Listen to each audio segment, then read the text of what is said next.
Hey guys, Josh here. I'm back with another one because you guys seem to love these so much, which is awesome because it'll cause us to make more. I guess that's how it works, supply and demand kind of thing. But anyways, a big one you guys have kind of wanted from us was Batman. It was really hard to do it because first off, his history makes no sense in New 52 continuity because it's all compressed into like a 6-year time span, which is ridiculous. So yeah, it was really hard to go through this. So I left out dates because if I were to put dates in here, your head would explode. Instead, I just put the events and obviously how they happened in chronological order. Now, I might say some things that will piss you off if you're a diehard Batman fan. All I'm gonna say is, just listen through what I'm saying and then argue it. I went through like 6 different comic books to put all this together, so I'm pretty sure I know my stuff. And yet again, if you couldn't tell by the title, this only corresponds to the New 52 Batman. So if Batman, like let's say in the pre-New 52, did something ridiculous, unless they said he did it in the New 52, it doesn't really count. So yeah, without further ado, let's begin. So as everybody knows, Bruce Wayne, son of surgeon Thomas Wayne and philanthropist Martha Wayne, who was also already a part of the wealthy Kane family. Bruce Wayne was a young boy born into Gotham City's wealthy upper class. Now, one day when he was 8 years old, his family went to see a movie, which I know for a fact, it was The Mask of Zorro. Now, while leaving the theater, a thug cut them off, named Joe Chill. And things happened, and Joe Chill shot Bruce Wayne's parents, which obviously scarred him for all of his life. Now, after his parents died, he vowed to avenge their deaths. Most people already know this, so I'm really just recapping common knowledge at this part. But anyways, Bruce inherited his family's vast wealth. Wasn't in the company yet. He just inherited all the wealth. Not all of the wealth, but most of the wealth. And, he was further raised after this by his butler, Alfred Pennyworth, who most people know of. And during the following years, he tried actually investigating the murder, kind of trying to solve the murder himself. But, it didn't do anything. He didn't have the training to do it. He personally didn't feel like he had the training for it. So when he was old enough, when he was about a preteen between 12 and 14, he left Gotham City to travel the world to get more education. Now, Bruce went around the world training so he could fight crime and injustice in Gotham City, as obviously on his parents' grave, he promised to do that thing. Now, he was trained under many masters. Now, it's really weird because in one of the Batman and Robin comics, he explicitly tells Damian Wayne, his son, that he trained under 6 masters, but if you actually go through all the comics, they show more than 6. A few of them, I'm not going to go through every single one, but a few of them is Henry Ducard, Chu Chin Lee, I'm not going to pronounce that other name, Shihan, Masuda, Ra's al Ghul, Sergi, and more. Now, after nearly a decade of non-stop training, Bruce finally returned to Gotham City. Now, back in Gotham City, Bruce tries to take down the Red Hood gang, which was the primary threat to Gotham at this time, which obviously does not go well for him. Still considered dead, Bruce uses that to continue his fight, and he learns actually that the Red Hood gang is using weapons from Wayne Enterprises, which is now ran by Bruce's uncle, Philip Kane. Philip learns about Bruce's return and eventually tries convincing him to go public, but that doesn't work out because Bruce says no.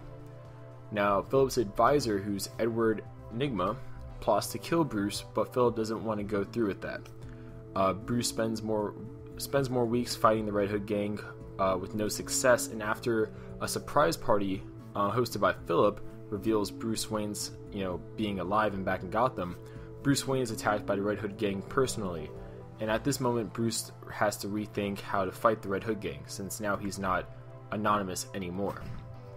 So Bruce goes to his father's old study after Alfred patches him up, where he finds a group of bats flying out, from obviously inside the study. Now, one bat in particular lands on a bust of Thomas Wayne's head, staring at Bruce, and using this as a sign, he uses that to become, as he says, the Bat. Bruce and Alfred then set up a base in the cave under Wayne Manor, while Bruce begins fighting as Batman. Now, Batman begins to win his war on crime, or more specifically against the Red Hood gang after this. And during a clash at Ace Chemicals, the Red Hood leader, who's called Red Hood 1, falls into a container of chemicals and acid. After this, Edward Nygma starts calling himself the Riddler and causes a citywide blackout, while Wayne Enterprise scientists are found mysteriously dead. Batman investigates the murders, which leads him to a Dr. Carl Helfern, aka Dr. Death. Now, Dr. Death uses a serum that initially was made to increase bone density to help people survive, like soldiers, survive blunt trauma, at least larger amounts of trauma, but it doesn't go right, and instead it causes victims' bones to grow rapidly out of their bodies, killing them from the inside out, which is pretty graphic. But with Lucius Fox, who was an engineer and also behind that project, and later Jim Gordon, Batman's able to defeat Dr. Death before he can hurt the rest of the city, because he was planning on using that on a lot more people. So after Dr. Death is defeated, Batman battles the Riddler for Gotham City. I'm not going to go too in deep with that because the whole Savage City storyline is very long and I'm not trying to make this a 20-minute video. But he does eventually defeat the Riddler and secures his role as Gotham City's protector. Over the years following that, he battles many more villains such as the Joker, Bane, as you see there in the picture, Poison Ivy, etc., etc. And also he gains sidekicks or partners like Robin and Red Robin.